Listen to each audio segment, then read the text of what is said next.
하나님은 우리를 가르치고 격려하며 또 경고하기 위해 성경의 인물 스토리를 사용하십니다.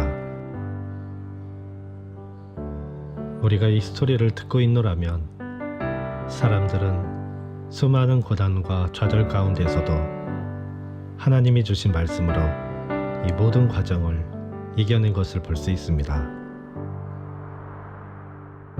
이 스토리들은 현재를 살아가는 우리에게 교훈을 주며 내일의 소망을 위해 올바른 선택을 할 수 있도록 도움을 줍니다.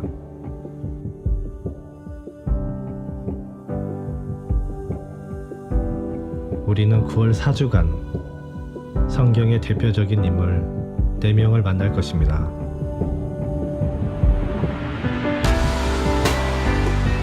그들은 어떻게 삶의 어려움 가운데 하나님을 바라볼 수 있었을까요? 또 어떻게 그 상황에서 하나님의 뜻을 분별하여 올바른 선택을 할 수 있었을까요?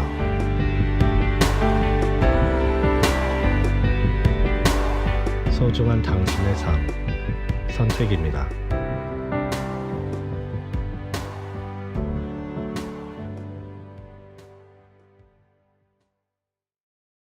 우리 인생에는 배워야 할 것이 참 많습니다. 끊임없이 배우는 것 같아요. 그 중에 한 가지 우리가 배워야 될 중요한 교훈이 있다면, 우리가 인생에서 모든 일들이 항상 우리가 계획한 대로, 우리가 원하는 대로만 진행되지 않는 것이 인생이다라는 것이죠. 그렇게만 되면 얼마나 좋겠습니까? 그죠? 우리가 계획한 대로, 우리가 원하는 대로 살다 보면은 우리는 때로 원치 않는 질병에 걸리기도 하고, 또 때로는 직장을 잃기도 하고, 또 사업하다가 사업이 또 잘 안 되기도, 또 부도가 나기도 하고, 또 원하는 진로를 놓고 준비했는데 내가 원하던 계획대로 진로가 풀리지 않는 경우도 있습니다.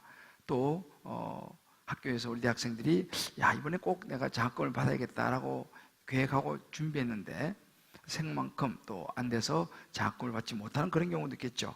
또 때로는 너무너무 소중한 사람 혹은 친구, 어떤 사람이 내게 떠나가기도 하고요.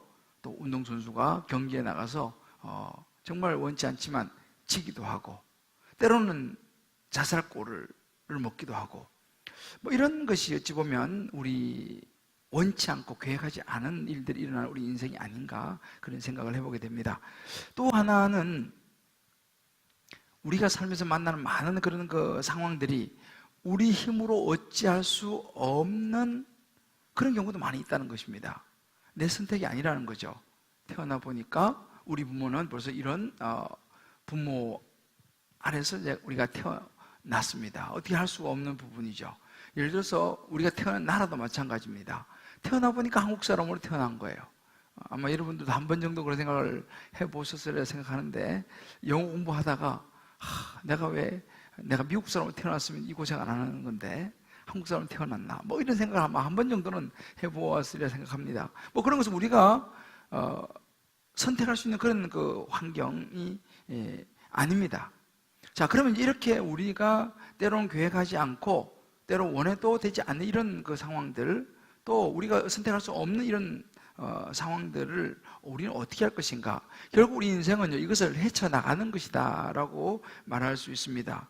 그러면 중요한 것은 이것을 어떻게 헤쳐나가느냐, 어떻게 대처해 나가냐가 이게 이제 중요한 것이죠. 이것이 이제 우리 지금 보고 있는 우리의 선택이라는 것입니다.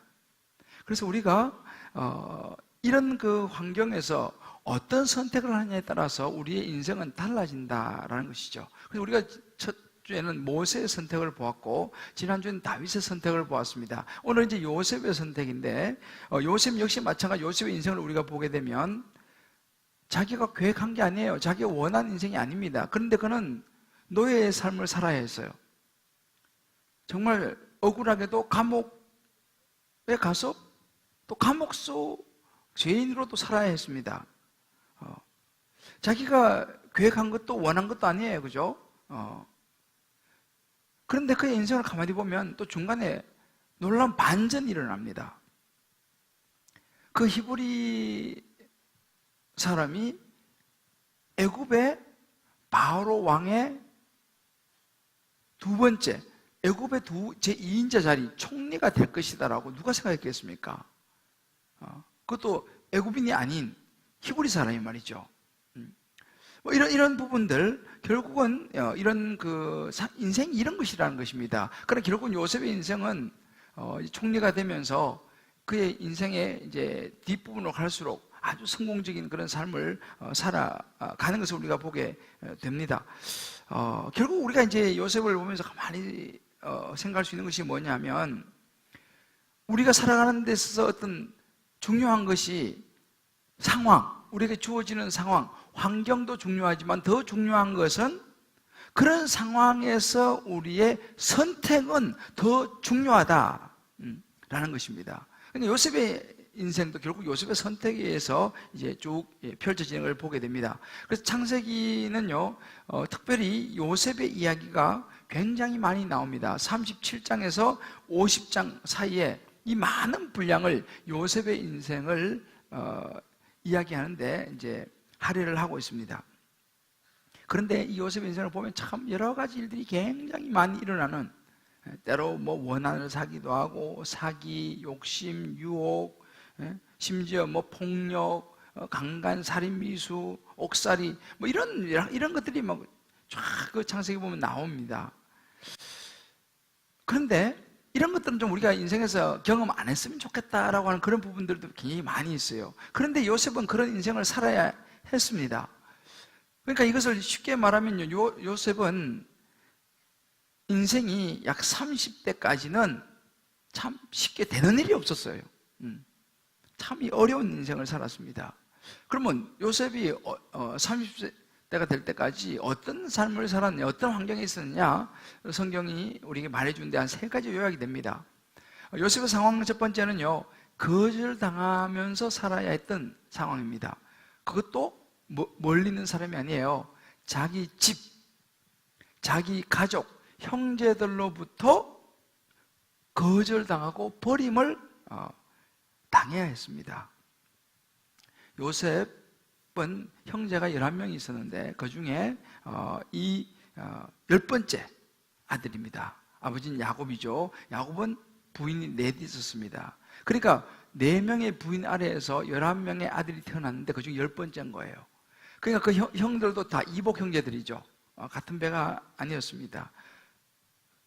그런데 특별히 아버지 야곱이가 그 부인 중에서 라헬을 사랑했어요. 그러니까 라헬의 아들이 요셉이거든요. 요셉을 특별히 총애를 했습니다. 차별을 한 거죠. 그것 때문에 또 이제 다른 사람들이, 우리 다른 형제들이 요셉을 미워했어요. 쟤만 아버지가 특별히 차별하고 총애하니까 기분이 안 좋을 거 아니겠습니까? 그래서 어느 날 이 형제들이 저 요셉을 우리가 죽이자, 이런 이제 모의를 합니다. 그래서 구덩이에 던졌다가 그 중에 또 한 사람이, 아유, 그러면 우리가 뭐 죽이기까지 있냐, 차라리 그냥 팔아버리자. 마침 그때 노예 상인이 지나가고 있었습니다. 그 노예 상인에게 요셉을 팔아버리죠. 그러니까 하루아침에 아버지의 사랑을 받던 아들 도련님에서 노예로 팔리는 그런 신세가 되고 말았습니다. 그것도 형제들에 의해서 이렇게 거절당하고 버림을 받은 그 상처가 얼마나 크겠습니까? 그죠? 얼마나 가슴이 아팠겠습니까?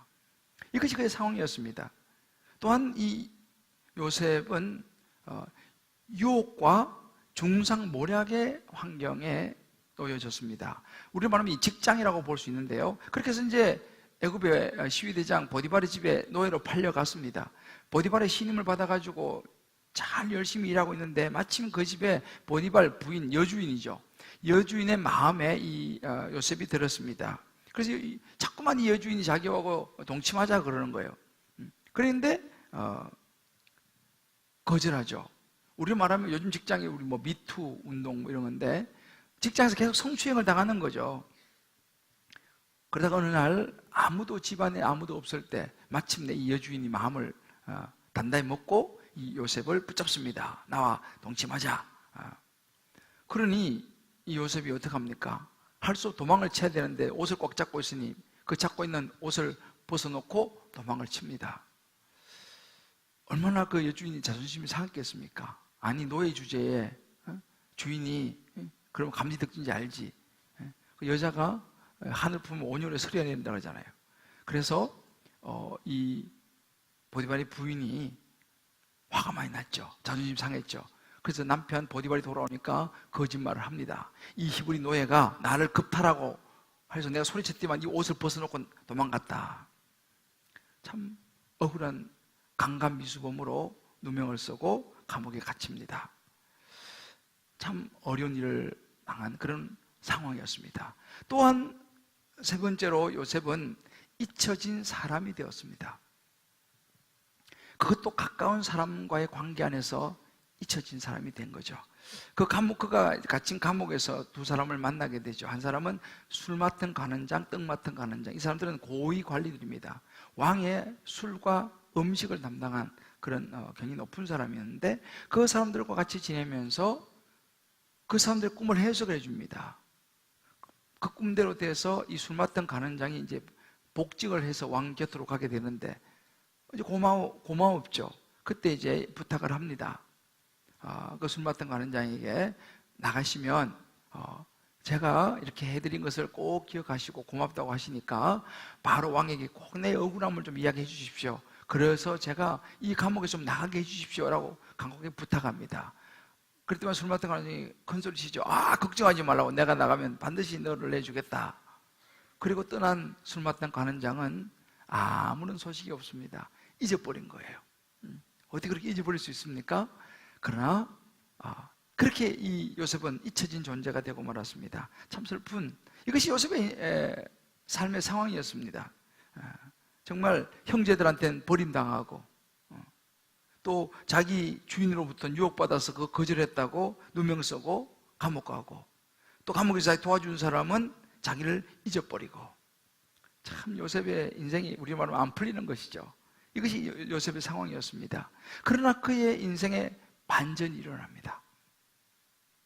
기가 막힌 30여 년의 삶을 살았는데 반전이 일어나는데 오늘 23절을 보게 되면 이제 그 감옥에서 간수장이 그에게 모든 것을 맡기고 했을 때 이렇게 요셉을 묘사합니다. 이는 여호와께서 요셉과 함께 하심이라. 여호와께서 그를 범사에 형통하게 하셨다. 이 형통이란 말은 우리말 성공이다 이런 의미입니다. 하나님이 요셉과 함께 하니까 요셉의 인생이 이제 풀리기 시작하는 거예요. 성공된 인생으로 바뀌기 시작합니다. 그러면서 정말 생각지도 못했던 애굽의 2인자, 바로 다음에 자린 총리가 되고 이스라엘 백성들을 구출해내는 중요한 그런 그 역할, 민족의 지도자 역할을 이제 요셉이 하게 됩니다. 그 열쇠가 어디냐? 여호와께서 요셉과 함께해서 하나님이 모든 일을 형통케 성공하게 하나님이 하셨다는 것입니다. 자, 그러면 하나님께서 왜 요셉을 갖다가 이렇게 형통하게 하셨을까? 라고 하는 이 부분이 중요한 부분입니다. 여기에는 역시 요셉의 삶을 우리가 들여다볼 필요가 있습니다. 우리 지난주에 다윗을 보고 모세를 보았듯이 마찬가지로 요셉의 삶 속에서의 중요한 선택이 있었다는 것입니다. 도대체 그가 삶 속에서 어떤 선택을 했길래 하나님이 그와 함께 하시고 이렇게 형통한 모든 일이 성공하는 삶을 인도하셨을까? 자, 그러면 요셉의 삶 속의 선택을 보면 첫 번째는 뭐냐면요, 상황과 관계없이 맡겨진 자리에서 충성하는 이 모습, 이 삶의 태도를 요셉이 선택을 했다는 것입니다. 창세기 39장 6절을 보게 되면, 우리가 오늘 창세기를 다 읽지는 않았습니다만 집에 가셔가지고 38장, 39장, 40장을 한번 쭉 읽어보십시오. 거기 요셉의 풀 스토리가 나와 있습니다. 자, 39장 6절을 보게 되면 주인이 그 소유를 다 요셉의 손에 위탁하고, 이 주인은 이 보디발입니다. 시위대장 보디발이죠. 소유를 요셉한테 다 위임을 했습니다. 자기가 먹는 음식만 빼고 모든 것을 다 요셉 노예지 않습니까? 노예한테 맡기고 간섭하지 않았다 그랬습니다. 이 정도로 요셉은 노예 신분이었지만 주인 보디발의 신뢰를 받았습니다. 쉬운 일이 아니죠. 그런데 그가 이제 말씀드린 것처럼 억울한 누명을 쓰고 감옥에 가지 않습니까? 그런데 감옥에서도 똑같은 일이 일어난 거예요. 창세기 39장 22절을 보면 간수장이, 그 이제 감옥에 간수장이 있지 않습니까? 그 간수장 밑에 이제 가서 또 이제 감옥에 있는데, 또 그걸 아마 요셉이 도왔던 것 같아요. 간수장이 옥중 죄수를 다 요셉의 손에 맡김으로 그 재반 사물을 요셉이 처리하고, 그러니까 그 간수장이 또 마음에 또 든 거예요. 그래가지고 죄수들을 관리하는 걸 다 요셉에게 맡겼습니다.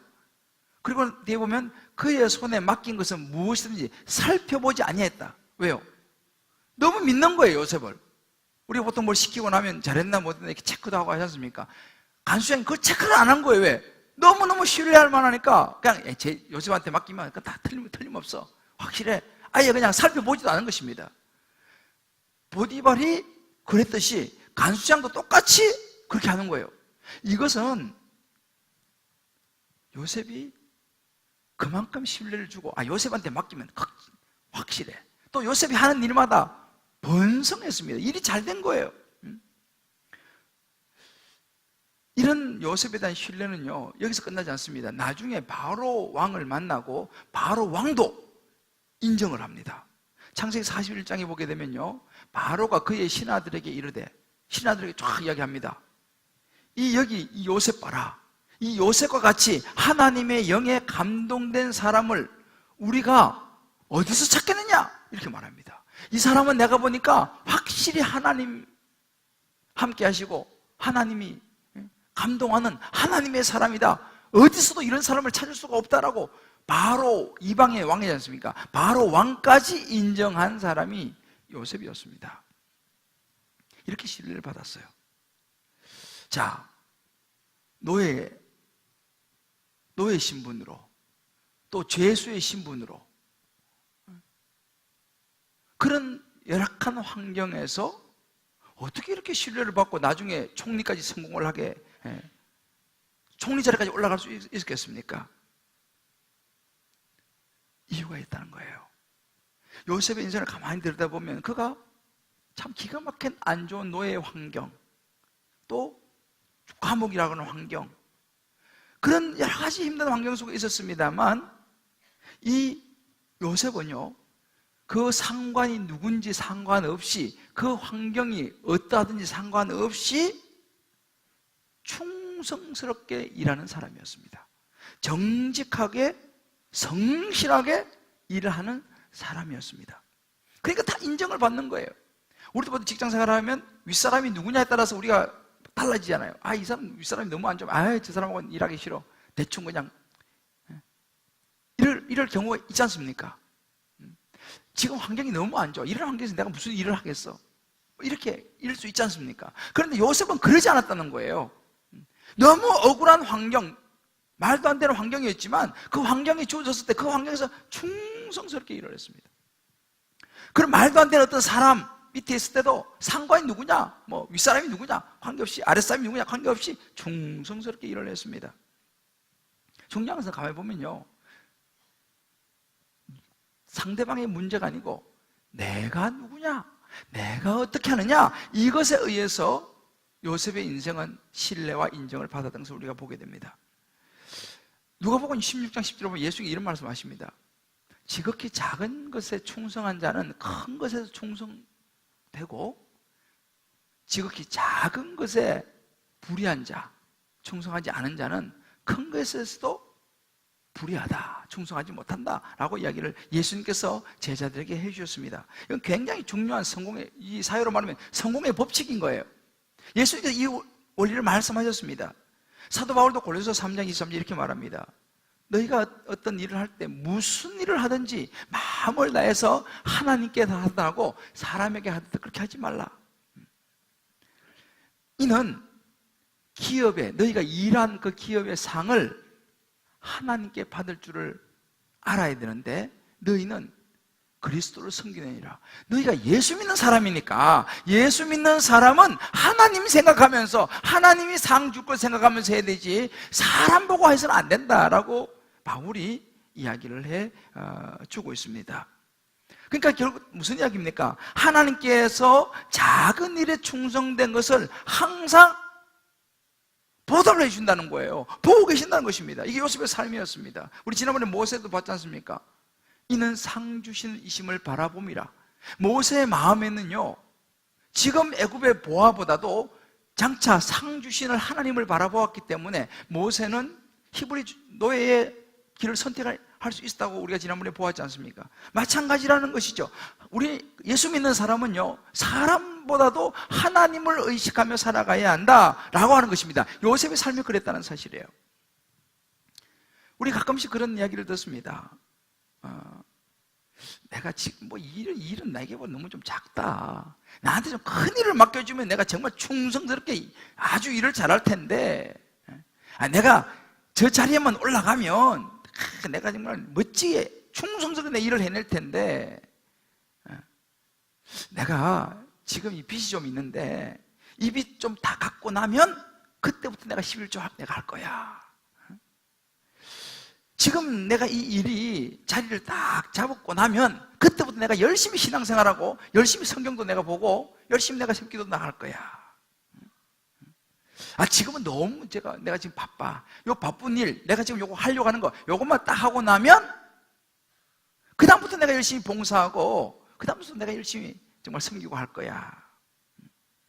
우리는 이런 얘기를 신앙생활하면서 가끔 듣습니다. 여러분, 우리가 알아야 되는 게 있어요. 요셉을 보면서 예수님께서 하신 말씀을 우리가 생각해 보면요, 우리가 작은 일에도 충성하지 못하고 맡겨진 작은 것도 제대로 성실하지 못하다면 그런 사람에게는 하나님께서 큰 일을 안 맡기신다는 거예요. 하나님을 그걸 보고 나서 큰 일을 맡긴다는 것입니다. 그러니까 우리가 작은 물질에도 성실하지 못하면 하나님께서 큰 물질 안 맡긴다는 거예요. 이게 하나님의 원리입니다. 큰 재물에 복 안 주겠다는 거예요. 그러니까 아주 작아 보이고 그 허들의 일처럼 보이고 별 볼 없어 보이는 일일지라도 그 일을, 또 그런 별 볼 없는 환경이지만 그 환경에서 충성을 다하는 그 모습, 하나님을 생각하면서 충성스럽게 그 일을 감당하는 그것을 하나님은 보신다는 거예요. 요셉이 바로 그것을 선택했던 것입니다. 그래서 가끔씩, 여기 우리 가정주부들 계시죠? 가정주부들이 참 힘든데, 왜냐하면 가정주부는요, 일할 게 표가 안 나요. 뭐 집에서 그냥 청소하고 빨래하고 뭐 뒤치다거리하고 또 뭐 남편 밥 해주고 애들 뭐 케어하고 이런 건 해도 있잖아요. 남편은 그래도 밖에 나가서 일하고 그러면 뭐라도 뭐 월급도 받고 해서 표적이 있는데, 부인들은 표가 안 나. 그러니까 부인들이 가끔씩 좌절을 경험해요. 내가 밥순이 하려고 내가 지금까지 사나, 뭐 이런 생각도 들고 그래요. 그죠? 그래서 저도 가끔씩 우리 집사람이 그런 거예요. 자기는 뭘 하는지 모르겠다는 거예요. 그래서 내가 이야기를 해요. 아니다. 당신이 정말 너무 중요한 일을 하는 것이다. 당신이 집에서 이렇게 밥하고 빨래하고 청소하고 또 나를 뒤에서 잘 이렇게 케어해주고 애들 잘 돌보니까 내가 밖에 나가서 그런 거 신경 안 쓰고 열심히 목회를 해서 성도님들 섬길 수 있지 않느냐. 그러니까 내가 하는 모든 일은 어찌 보면 당신이 있기 때문에 가능한 것이다. 우리 남자들 아멘이죠. 정말 저는 그렇게 생각합니다. 그게 굉장히 중요한 거예요. 물론 이제 우리 직장 맘들은 거기다 하나 더 직장 일까지 있으니까 여인들이 얼마나 힘든지 몰라요. 우리 남자들 그 노고를 우리가 잘 알아주기를 바랍니다. 자, 우리 옆에 분에게 이렇게 한번 이야기해 줍시다. 그러고 보니 당신이 참 위대하네요. 표가 안 나는 일은 힘든 거예요. 근데 우리 그런 표가 안 나는 일을 하시는 분들, 요셉을 보십시오. 요셉이 그런 일을 충성스럽게 감당을 했다니까요. 왜? 하나님은 그 요셉을 보시고 함께 하셨습니다. 우리 각자가 한번 생각해 볼 필요 있어요. 나는 가정이면 가정, 직장이면 직장, 사업이면 사업, 요셉이 무엇을 하든지 간에 정말 예수님 생각하면서 최선을 다하고 열악한 환경 혹은 안 좋은 여러 가지 상황 속에서도 정말 내가 열심히 충성함으로 신뢰와 인정을 받고 있느냐. 때로는 너무 하기 귀찮은 싫은 일일지라도 정말 예수님 생각하면서 최선을 다하느냐, 아니면 이런저런 환경 여러 가지 때문에 그냥 게으름 피고 뺀질뺀질하고, 혹시라도 저 예수 믿는 사람이 저렇게 그냥 게으름 피고 뺀질뺀질하는 소리를 혹시 우리가 듣지 않는가 한번 생각해 볼 필요가 있습니다. 두 번째 요셉의 선택은요, 유혹이라고 하는 이 환경 앞에서 그는 정직과 순결을 선택합니다. 창세기 39장 10절을 보게 되면 여인이 날마다 요셉에게 청하였으나 이 여인은 보디발의 부인입니다. 요셉이 듣지 아니하여 동침하지 아니할 뿐더러 함께 있지도 아니하니라 그랬습니다. 요셉은 도덕적으로 참 순결한 사람이었습니다. 특별하게 험잡을 게 없는 거예요. 그러니까 누명을 덮어 씌워가지고 해야지만이 겨우 어떻게 해볼 수 있는 그런 참 순전한 사람이었습니다. 여러분 가끔 그 생각을 해보셨는지 모르겠어요. 이 요셉 지금 청년입니다. 이렇게 한창 피가 끓는 이 청년의 마음속에 그 보디발의 부인, 그 여자 주인이 계속적으로 추파를 던지고 치건덕거리고 동침하자고 했을 때 그 여인을 보는 이 요셉의 마음이 아무런 요동이 없었을까? 우리 남자들 어떻게 생각하세요? 아무런 요동이 없었을까요? 아마 저는 그런 생각하면 이 보디발의 부인이 예뻤을 것이라는 생각이 들어요. 왜냐하면 그 정도 지위를 가진 남자들은 보통 예쁜 여자를 데리고 살거든요. 우리 교회에 보면 대부분 다 예쁘게 보니까 남자 능력이 있는가 봐. 근데 보디발의 부인이 예뻤을 거라는 말이죠. 그리고 집에서 뭐 다른 노예들이 많으니까 늘 자기 가꾸고 그래 살았을 거 아니에요. 우리 강남 아줌마들처럼. 그러니 그냥 봐도 아주 그냥 호감이 가고 너무 우아하고 멋있는 부인이었으리라는 생각을 제가 해보는 거예요. 그런 부인이 계속적으로 자기 하고 같이 놀자 자자 자꾸 이렇게 얘기하는데, 근데 생각해보세요. 요셉의 형편은요, 한번 생각해보세요. 요셉은요 노예였습니다. 노예는 사람 취급도 물건인 거예요. 자신의 신세가 얼마나 한심합니까? 형들한테 팔려서 이 먼 항구 타국에 와갖고 노예로 사는 거예요. 노예는 자기 의지 생각이 필요 없어요. 시키면 시킨 대로 하는 거예요. 그러니까 자기가 계획했던 인생도 아니고 참 뭐 꿈이 있습니까? 희망이 있습니까? 노예가. 그러니 그런 노예의 신분에서 뭐 도덕, 윤리 다 필요 없는 거 아니겠어요? 그냥 되도록 사는 거죠. 뭐 되는 대로 그냥 배만 부르면 되는 거. 그런 지금 상황에 있는 것이 요셉이었습니다. 그런 진짜 아무런 희망도 별 볼도 없는 그런 자신에게 그 귀한 주인, 여자 주인이 부르는 거예요. 이거 얼마나 찬스입니까? 성공할 수 있는 찬스 아니겠어요? 아이고 내 인생 고달픈데 뭐 모르겠다. 그냥 뭐 주인이 또 뭐 부르니까 아이고 못 이긴 척하고 뭐 내가 부른 것도 자기가 불렀으니까 그냥 가서 그냥 즐기면서 적당히 살자. 누가 뭐 아는 것도 아니고 주변에 뭐 식구가 있는 것도 아니고 머나먼 타국에서 그런 생각 들지 않겠어요? 요셉이 하나님을 모르는 것도 아니어서 하나님을 믿었죠. 그런 생각해 보십시오. 아니 하나님이 계시면 나를 이렇게 내버려둘 수가 있어? 이 노예로 말이지. 어떻게 난 내 인생을 이런 식으로 망가뜨릴 수 있어? 하나님 계시다면. 그런 원망이 생기지 않겠습니까? 그러니 하나님에 대해서도 별로 기대가 없을 가능성이 커요. 어차피 밑바닥 인생이고 내가 뭐 잘났다고 주인이 부르는데 내가 노예 주제에 뭐 그렇게 생각할 수 있지 않겠습니까? 저나 여러분이 요셉이라면 어떻게 했겠어요?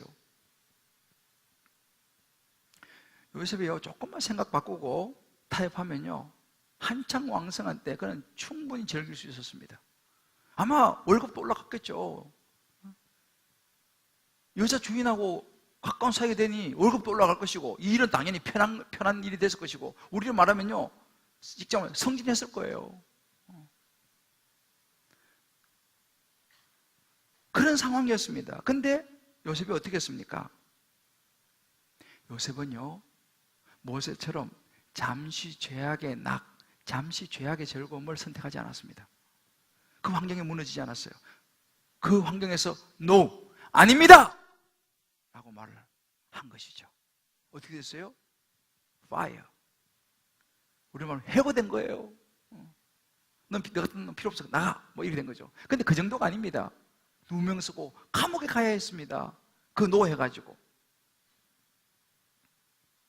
저는 이 요셉을 묵상하면서 도대체 그러면 요셉이 뭐가 요셉을 갖다가 이렇게 그런 상황 속에서도 그런 좋은 오프를 노하게 만들었는가라고 하는 거예요. 뭐가요? 성경 우리에게 두 가지 이유를 이야기해 줍니다. 창세기 39장 9절을 보게 되면 요셉이 이렇게 말합니다. 그 여주인이 막 그렇게 하니까 이 집에는 나보다 큰 이가 없으며 주인이 아무것도 내게 금하지 아니하였어도, 주인이 보디발이 네가 모든 거 다 가나래, 다 맡겼지 않습니까? 그죠? 다 자기 마음대로 할 수 있는 거예요. 노예지만 맡겼으니까. 근데 금한 것은 당신뿐이니 당신은 그의 아내이기 때문입니다. 우리 주인 보디발 주인께서 모든 걸 나한테 다 맡겼지만 당신은 안 맡겼습니다. 당신은 부인 아닙니까? 나는 주인에 대한 이 충성심, 주인께서 하신 이것을 내가 어길 수 없습니다. 그게 한 가지 이유였습니다. 두 번째 이유는 뭐예요? 내가 어찌 이 큰 악을 행하여 이 큰 죄를 지어 하나님께 죄를 지으리까? 나는 하나님 앞에서 이것이 죄인데, 당신하고 동침하는 것이 죄인데 나는 하나님 앞에서 죄를 지을 수 없습니다. 아무도 보는 사람이 없고 아무도 모른다 할지라도 나는 하나님이 보고 계시기 때문에 하나님 앞에 죄를 지을 수 없습니다 라고 하는 두 가지 이유가 있었어요. 쉬운 이야기가 아니죠. 제가 이 말씀 묵상하다가 우리 교회 한 집사님 이야기가 생각이 났어요. 우리 집사님한테 내가 이야기하고 제가 이 집사님의 간증을 좀 읽어드릴게요. 한번 들어보세요. 최근 여러 정부의 제도 변화로 인해 회사의 경기는 급격히 안 좋아졌습니다. 이분은 이제 광고 회사를 하는 사업가예요. 광고주와 계약 기간이 만료, 그리고 기존의 업체들 예산 줄이기, 오르는 인건비, 세금들, 여러 난관에 정부 탓을 하며 회사 운영에 큰 어려움을 겪고 있었습니다. 불안하고 숨통도 조여오고 누구에게 힘들다고 말도 못하고 혼자 이 회사를 이끌어가는 대표기에 책임감으로 두려움에 떨고 있었습니다. 교회 공동체에 나누어도 이상하게 불안함은 사라지지 않았습니다. 과거의 죄가 아닌 현실에 맞닿은 고난에 힘들어했었습니다. 그때 대만에 있는 광고주에 너무 달콤한 제안이 들어왔습니다. 내용은 한국 지사 사장을 내보내고 우리 회사가 맡아달라고 하며 제안을 했습니다. 저는 한국 지사에 매달 운영되는 돈을 알기에 그 절반만 해도 회사의 인건비와 운영비가 해결될 것이라고 너무 기뻤습니다. 하지만 그 속에는 나의 욕심이 들어오기 시작함을 알았습니다. 회사 운영이 아닌 나의 이익과 수익률을 계산하는 혼자 김칫국 마시는 모습이었습니다. 그러던 중 주일 설교의 약함을 넘어서는 길 첫 번째 시간에 바울의 고백처럼 내가 약함을 인정할 때 그리스도의 능력이 임한다라고 하는 설교 말씀을 듣고 묵상하면서 그간 내 속의 욕심으로 한국 지사장의 잘못된 경영을 비난하고 그 자리에 내가 설 수 있는 욕심과 이기심으로 뭉쳐 있음을 보게 하셨습니다. 내가 인정하고 나의 약함을 아내와 나누었습니다.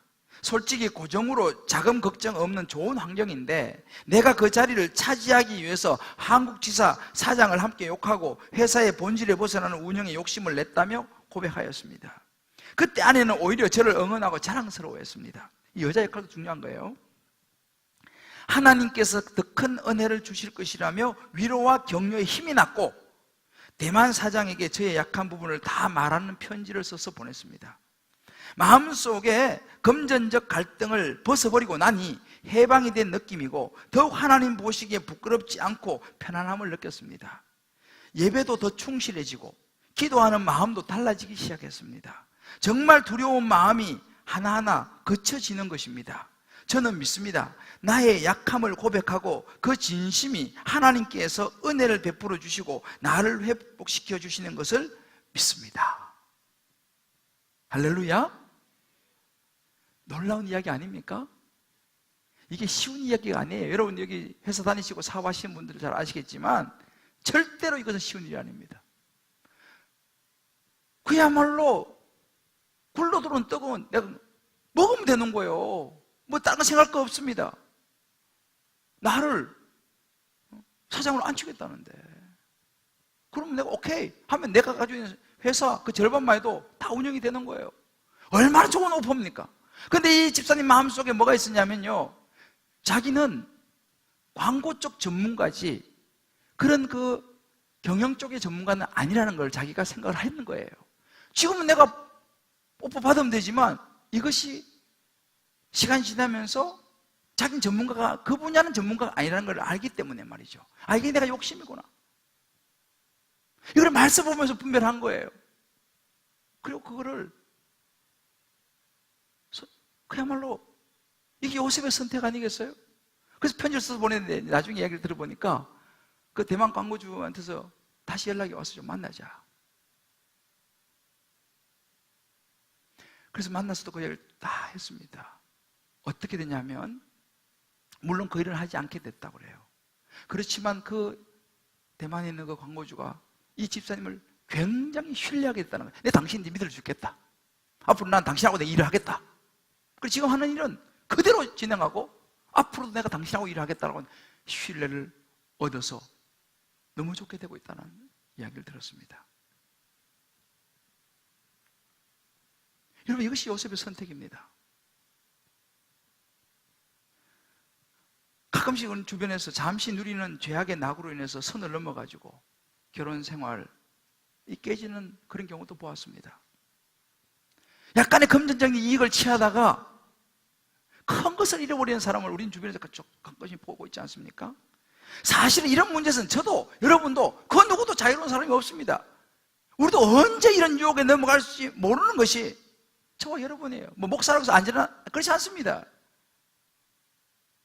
정말 우리 안에 예수님이 없다면, 나를 위해서 십자가에 죽으시고 부활하신 예수님이 내 안에 확실치 않다면, 그 하나님이 내 안에 확실치 않다면요, 우리도 언제든지 그 유혹에 넘어갈 수 있는 거예요.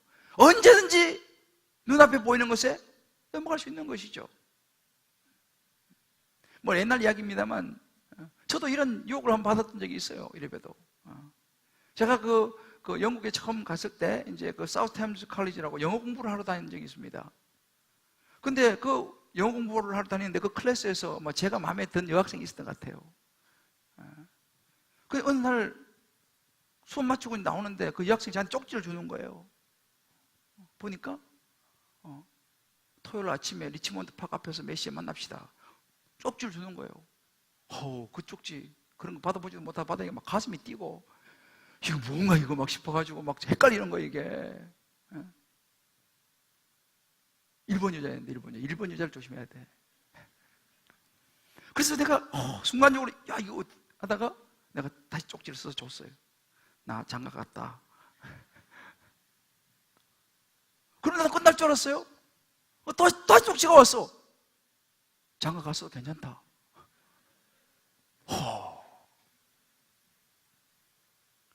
그때 제가 이거 뭐 누가 알겠어. 우리 집에 있는 집사람이야. 그때 이제 결혼해서 내가 오래되지 않았으니까 애도 없었어요.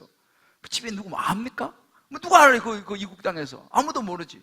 그리고 그날 그냥 슬쩍 리치몬드 파크 앞에 내가 나가가지고 여자 만났으면 내가 어떻게 할 때 뻔했습니까? 하나님이 보고 계시기 때문에 나는 그럴 수 없다는 거예요. 왜? 하나님이 내가 죄를 지을 수 없다. 그때 내가 전도사였어요. 내가 이럴 수 없지. 과감하게 거절했어요. 여러분, 우리의 삶이 이렇습니다. 언제든지 우리 남자들 유혹받을 수 있고 우리 여자들 유혹받을 수 있고 여러 가지 상황 속에서 우리도 돈에 흔들릴 수 있습니다. 그때 이 요셉처럼 우리는 내가 하나님 앞에서 내가 죄를 지을 수 없다. 내가 내게 맡겨진 일에 충성을 다해야 되지. 결단할 수 있는 저와 여러분 되시기를 주의 이름으로 축복합니다. 여러분, 요즘 어떤 환경에 처해 있습니까? 어떤 유혹이 있습니까? 하나님 앞에서 직장이나 혹은 가정이나 여러분 관계 속에서 눈앞에 보이는 즐거움과 금전적인 유혹 앞에서 과감하게 떨쳐버리고 우리 육체적인 순결과 도덕적인 정직을 선택할 수 있는 저와 여러분 되시기를 주의 이름으로 축복합니다. 그런 일 헷갈리는 환경이 있으면 다락방 가가지고 빨리 나누세요. 마지막으로 세 번째, 혼란스러운 상황에서도 요셉은 하나님을 신뢰하는 것을 선택했습니다. 요셉은 어렸을 때 꿈을 꿨습니다. 여러분 너무너무 잘 아시는 이야기죠. 교회 다니신 지 얼마 안 되신 분들은 이 스토리를 잘 모를 텐데 제가 시간이 없어서 다 이야기 못하는데 집에 가서 꼭 창세기 38, 9, 40장 쭉 읽어보세요. 거기 보면 요셉이가 어릴 때 꿈을 꿔요. 무슨 꿈을 꾸냐면 자기 곡식단이 있는데 형제들의 곡식단이 자기 곡식단한테 절을 하는 거예요. 또 한 번 더 꿈을 꾸는데 이번엔 해와 달과 11별이 자기에게 절을 하는 거예요. 이 꿈을 꿨습니다. 이 굉장한 꿈이지 않습니까? 너무 좋아서 자기 형들한테, 자기 부모님한테 이야기를 했습니다. 그 이야기를 듣고 기분이 좋겠습니까? 그러니까 철이 없었던 거예요, 요셉이요. 어려가지고. 그러니 그 꿈 이야기를 나누면서 부모도 기분이 안 좋고 형들도 당연히 기분이 안 좋죠. 그럼 내가 너한테 머리 숙인다는 거야? 엄마 아빠 전부 다 나한테 절한단 말이야? 네가 무슨 왕이라도 된단 말이야?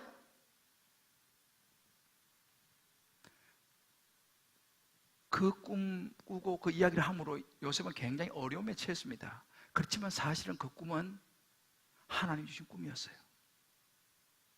그런데 그 꿈 꾸고 나서 요셉의 인생이 완전히 망가지기 시작하고 구겨지기 시작합니다. 완전 내리막길을 걷는 거예요. 그러니까 30대가 될 때까지 수많은 해를 참 노예로, 감옥소로 그렇게 살아야 했습니다. 차라리 하나님이 그 꿈 주시고 너 앞으로 이런 일 만나고 너 앞으로 노예도 되고 감옥도 되고 나중에 총리가 될 거야, 이렇게 좀 설명했으면 얼마나 좋겠습니까? 그죠? 그런 설명 하나도 하나님이 안 해주셨어. 그냥 꿈만 꾸게 하신 거예요. 얼마나 혼란스러웠겠습니까? 아니 분명히 이런 꿈을 꿨는데 인생은 이렇게 안 풀리고 계속 그냥 곤두박질 치고 30대가 될 때까지 강간 미수범 억울하게 누명 쓰고 감옥에 가질 않나. 뭐 참 된 일이 없는 거 쉽게 말하면요. 여러분 다윗 보세요. 다윗도 있잖아요. 왕으로 기름 부음을 받고 나서 인생 쫙 핀 게 아니에요. 분명히 왕으로 기름 부음 받았습니다. 그러나 그때 이후로 그의 삶은 10수년 동안 도망다니는 생활을 했어야 됩니다. 공통점이 많아요. 그러나 사실은 수년이 지나고 난 이후에 그 꿈은 이루어집니다. 나중에 그가 애굽의 총리가 되죠. 바로의 꿈을 해석하면서. 그리고 진짜 그가 예언한 대로 7년 풍년, 7년 흉년이 져가지고 먹을 게 없으니까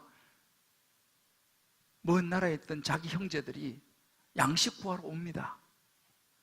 대바로의 애굽의 총리 앞에 고개도 못 들죠. 찾아옵니다. 자기들이 팔아먹은 그 동생이 그 총리가 되리지 꿈에도 생각 못하는 거죠. 자, 요셉 입장에서 보면 이제 찬스가 왔죠. 자기 인생을 어찌 보면 망가뜨려버린 그 형제들을 한 칼에 그냥 없애버릴 수 있습니다. 그러나 요셉이 어떻게 합니까?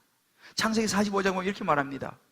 형들을 만날 때 하나님이 큰 구원으로 당신들의 생명을 보존하고 당신들의 후손을 세상에 두시려고 나를 먼저 애굽으로 보내셨습니다 라고 이야기합니다. 그러니 나를 이리로 보낸 자는 당신이 아니요 하나님이시다. 하나님이 나를 이렇게 보내서 라고 이야기합니다. 그 힘든 생을 살도록 하나님 보내셨다고 말합니다. 그러면 창세기 50장 20절에 이렇게 말합니다. 당신들은 나를 해하려고 했지만 하나님은 당신들의 그 나쁜 행위도 선으로 바꾸셔서 오늘날 같이 많은 백성을 구원하게 하시려 했습니다. 할렐루야. 요셉이가 자기의 이 고난의 환경을 이렇게 해석을 해내는 거예요. 그 어찌 보면 인간적으로 생각하면 정말 당장 그냥 없애도 시원찮을 그 형제들을 만나서 그들에게 말하기를 긴 고난의 세월이 있었지만 이거 역시도 하나님이 선하시기 때문에 오늘 이 구원을 위해서 하나님이 그렇게 하신 것입니다 라고 이야기하는 거예요. 여러분 이것이 요셉의 믿음이었습니다. 너무너무 혼란스러운 상황에 있었지만 그는 하나님을 신뢰했어요. 이것마저도 하나님께서 당신들이 나쁜 짓을 했지만 그것마저도 하나님이 선으로 바꾸셔가지고 오늘 이 구원을 위해서 준비하신 것입니다. 이게 하나님에 대한 신뢰예요. 할렐루야. 요셉이 이 하나님에 대한 신뢰를 선택했다는 사실이에요. 저나 여러분이 살아가다가요 이런저런 어려움을 당할 수 있습니다. 다른 사람들로부터 해를 당할 수 있어요. 상처받을 수 있습니다. 배신당할 수 있습니다. 심지어 때로는 부모로부터, 때로는 가족 형제로부터, 심지어 부부 사이도. 심지어 친한 사람을, 혹은 학교 다니면서 때로는 선생님으로부터, 때로는 혹은 제자로부터, 직장의 상사로부터, 혹은 아랫사람으로부터, 또 옛날에 헤어진 사람으로부터, 그 사람들은요 여러분에게 해를 끼친 사람이고 상처를 준 사람입니다. 자, 우리는 그들을 어떻게 생각해야 될까요? 그 사람들이 나쁜 짓을 했어요. 잘못했습니다. 오늘 요셉은 우리에게 보여줍니다. 저와 여러분은 인생을 살아가다가 혹시 그런 일이 생긴다 할지라도 요셉처럼 하나님이 그것조차도 선으로 바꾸시는 하나님이시라고 하는 이 사실을 붙잡고 신뢰할 수 있는 저와 여러분 되시기를 주님의 이름으로 축복합니다. 이것이 요셉의 선택이었습니다. 그럴지라도 하나님은 이것을 바꾸신다. 이 믿음이에요. 이 신뢰입니다. 하나님을 향해서. 잠언 3장 5절 6절 이렇게 말합니다. 너는 마음을 다하여 여호와를 신뢰하고 내 명치를 의지하지 말라. 자꾸만 네가 이해하고 막 해석하고 네가 막 이거 이렇게 분석하려고 하지 말라는 거예요. 그냥 하나님을 신뢰하라는 것입니다. 범사에 그를 인정하라는 거예요. 하나님을 인정해라. 그래, 비록 이런 기가 막힌 일이 있었지만 이걸 통해서도 하나님은 나에게 좋은 것을 주시고 내 길을 지도하시리라. 하나님의 약속이다. 이 사실을 저와 여러분이 확실히 믿게 되기를 주의 이름으로 축복합니다. 사랑하는 성도 여러분, 중요한 것은요 고난의 환경이 아니라 우리의 선택입니다. 요셉은 고난의 환경에서 그 고난이라고 하는 그 정말 힘든 환경에 사로잡히지 않았어요. 절망하고 주저앉지 않았습니다. 자기 연민에 빠지지 않았습니다. 하나님을 신뢰하는 것을 선택했습니다.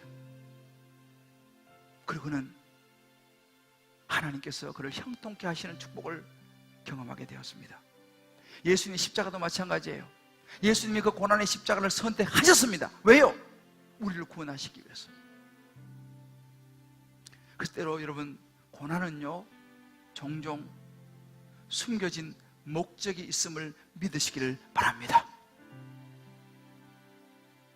때로 우리 인생에 있어서 우리가 실패하고 때로 실수하고 실망하고 우리의 꿈이 깨어진 상황이 있다 할지라도 그런 과정 속에서도 하나님이 저와 여러분의 인생을 바꾸시고 돌릴 수 있는 분이라는 사실을 믿으시기를 주님의 이름으로 축복합니다. 고난 속에서 하나님이 저와 여러분의 인생을 바꾸십니다. 제가 오늘 칼럼에다가 실패의 가치라고 하는 칼럼을 썼어요. 집에 가서 읽어보십시오. 거기 보면 제가 언급을 하고 있습니다. 저는 대학을 떨어졌습니다. 재수를 했어요. 처음 제 인생의 실패를 맛보았습니다. 너무 힘들었습니다. 그러나 그 대학에 떨어진 그 실패가 제 인생의 방향을 바꾸었습니다. 그 과정 속에서 저는 하나님을 깊이 만났고 하나님은 새로운 인생을 준비하고 계셨던 것을 제가 경험했습니다.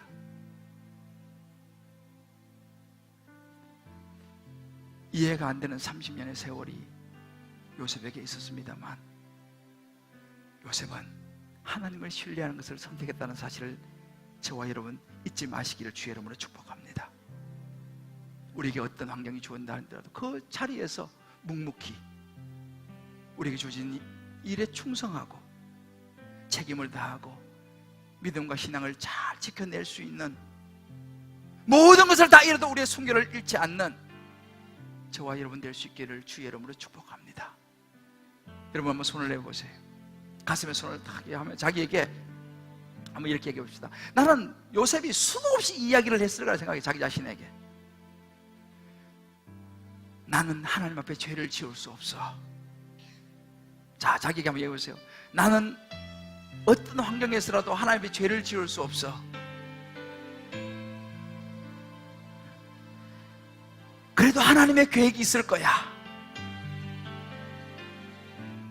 그것을 믿자. 할렐루야. 요셉이 수없이 대면했을 거예요. 난 그래도 하나님의 죄를 지을 수 없어. 지금 내가 감옥에 있지만 하나님의 계획이 있을 거야. 나 하나님을 믿어. 저와 여러분도 이 끊임없이 이 고백을 할 수 있게 되기를 주의 이름으로 축복합니다. 우리 이 시간 이 찬양 우리 한 소절 우리 잡수님한테 부탁드렸는데 한번 들어보시오. 말씀을 생각하면서 한번 들어보시고 같이 또 찬양하고 기도하겠습니다. 가사를 잘 한번 생각하며 들어보세요.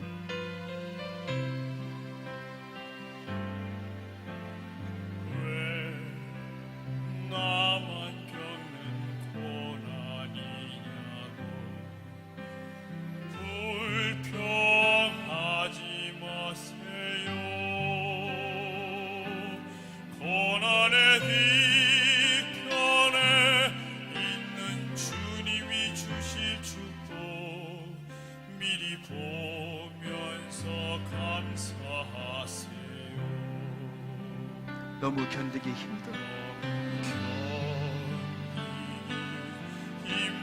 지금 이 순간에도 주님이 일하고 계시잖아요.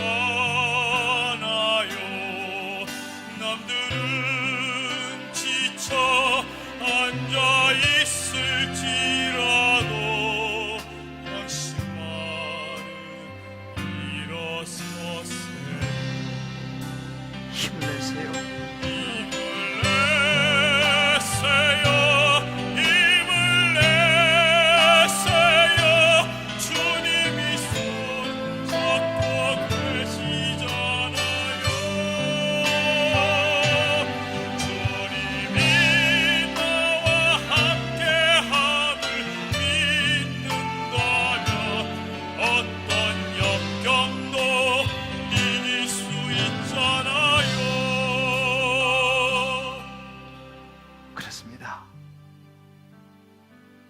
왜 나만 겪는 고난이냐고 불평하지 마세요. 요셉이 얼마나 힘들었겠습니까? 나이 17살에 노예로 팔려가서. 그러나 요셉은 그 고난의 뒤편에 있는 하나님의 약속을, 그 꿈을 놓치지 않았습니다.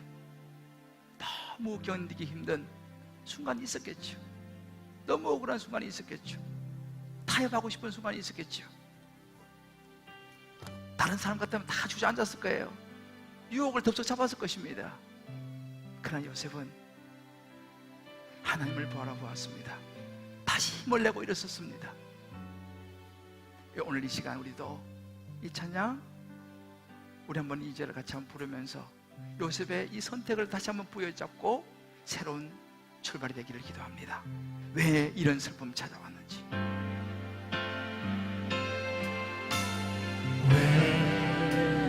이런 슬픔 찾아왔는지 원망하지 마세요. 원망하지 마세요. 당신 이런 것보다 당신이 이룬 것보다 주님께 받은 은혜 더 많음에 감사하세요. 견디기 힘든 지금 이 순간에 주님이 일하고 계시잖아요. 남들은 지쳐 앉아 있을지라도 당신만은 일어서세요. 힘을 내세요. 힘을 내세요. 힘을 내세요. 주님이 손잡고 계시잖아요. 주님이 나와 함께함을 믿는다면 어떤 고난도 겪을 수 있잖아요. 힘을 내세요. 힘을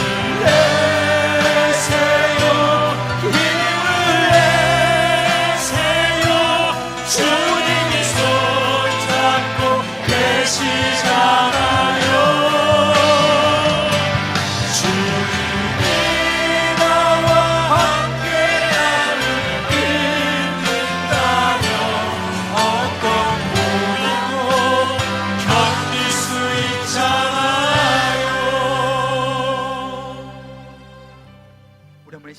잠깐만 기도했으면 좋겠습니다.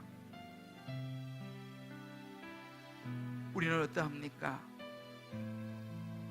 때로 내가 원하지 않고 내가 계획하지 않았지만 나의 선택과 관계없이 주어진 고난의 환경 있습니까?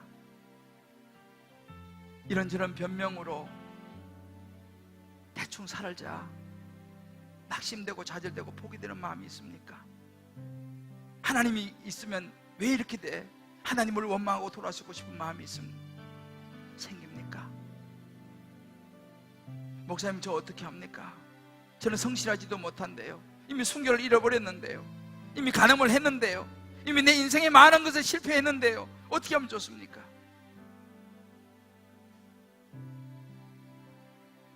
그런 분이 계신다 하더라도 괜찮습니다. 다시 시작하시면 됩니다. 우린 지난주에 다윗을 보지 않았습니까? 다윗이 완벽했습니까? 아니요. 다윗은 간음죄를 졌습니다. 그리고 살인을 종용했습니다. 거짓말을 했습니다.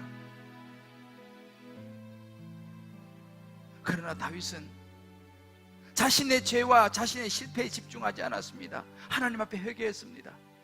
눈물로 회개하고 하나님을 붙잡았습니다. 그런 그를 하나님을 외면하지 않으시고 받아주시고 오히려 다윗을 향해 너는 내 마음에 합한 자라고 다윗을 축복하셨습니다. 여러분, 때로 우리 인생에 원하든 원치 않던 이런저런 고난과 이런저런 일들이 있었다면 예수님의 십자가 보혈을 붙잡으시기 바랍니다. 나를 위해서 십자가에 죽으시고 부활하신 예수님, 우리의 그 죄를 위해서 예수님께서 보혈을 흘려주셨습니다. 그 보혈을 붙잡고 다시 주님 앞에 나아가서 내 인생을 다시 한번 드리면 주님은 우리를 다시 한번 하나님의 순결하게 만들어주시고 요셉처럼 다윗처럼 우리를 축복하시고 형통케 하실 줄을 믿습니다. 우리 이 시간 다시 한번 말씀 앞에 우리 자신을 추스리고 고백하고 결단하면서 주의 이름 같이 한번 기도하겠습니다.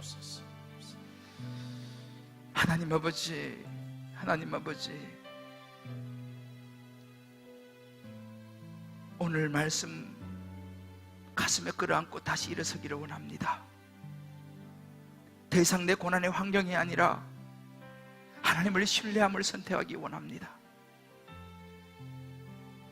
우리가 완전해서가 아니라 우리 약함을 인정하며 나갈 때 하나님이 다윗을 받으시고 축복하신 것처럼 요셉이 끝까지 하나님을 신뢰하고 기가 막힌 환경 속에서도 믿음을 붙들며 결국은 그의 인생의 후반전이 하나님의 형통케 하는 축복을 받은 것처럼 하나님, 우리의 모든 성도님들의 인생이 요셉의 선택으로 요셉의 형통한 축복의 은혜를 받게 하여 주시옵소서. 하나님을 의지하고 다시 힘을 내고 어떤 역경고 고난도 뛰어넘을 수 있는 요셉 같은 선택 주여 하게 하여 주시옵소서. 주님이 요셉처럼 형통케 하실 줄을 믿고 감사하며 예수님의 이름으로 기도합니다. 아멘. 아멘. 우리 시간 다 자리에 일어나시면서 우리 서로 이렇게 축복합시다. 고난의 환경보다 하나님을 신뢰합시다. 고난의 환경보다 하나님을 신뢰합시다. 하나님께서 당신의 삶을 형통케 하실 줄을 믿습니다. 하나님께서 당신의 삶을 형통케 하실 것을 믿습니다. 할렐루야. 아멘. 옆에 사람 손도 좀 잡아주세요. 보니까 서로 손도 안 잡아 보시고, 우리 부부는 부부가 손 좀 잡아주시고, 옆에 형제 자매 자매끼리 이렇게 한번 축복합시다. 하나님을 신뢰하면 하나님이 형통케 하십니다. 신뢰할 때 하나님이 임재하십니다. 할렐루야. 눈을 들어 주를 보라. 내 모든 염려 주께 맡겨라. 슬플 때 주님의 얼굴 보라. 사랑해 주님 안식 주리라. 하나님의 약속입니다. 여러분 괜찮아요? 오른손 한번 들어봅시다. 이 고백 한번 하고 제가 축도하겠습니다. 이거 우리의 마음을 하나님께 드리는 것입니다. 눈을 들어 주를 보라. 눈을 들어 주를 보라.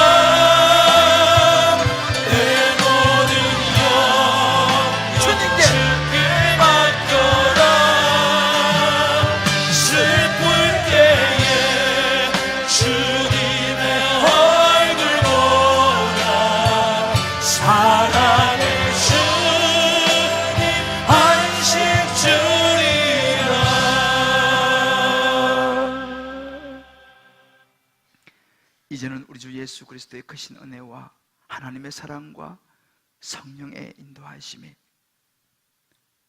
참으로 험하고 예기치 않은 수많은 일들이 일어나는 인생의 고비고비 상황 앞에서 다시 한번 세상의 선택이 아니라 요셉처럼 하나님을 선택하고 하나님을 신뢰하고 예수님의 보혈의 십자가를 붙잡고 다시 내가 일어서리라, 다시 시작해보리라 결단하며 나아가는, 그래서 장차 형통케 될 사랑하는 우리 성도님들 한 분 한 분 머리 위에 저들의 사랑하는 가족들, 아내, 남편, 부모, 자녀, 모든 삶의 여정, 기도 제목들 위에 특별히 인생의 힘든 고비 가운데 주님 앞에 나와 눈물로 아래는 그 심령 위에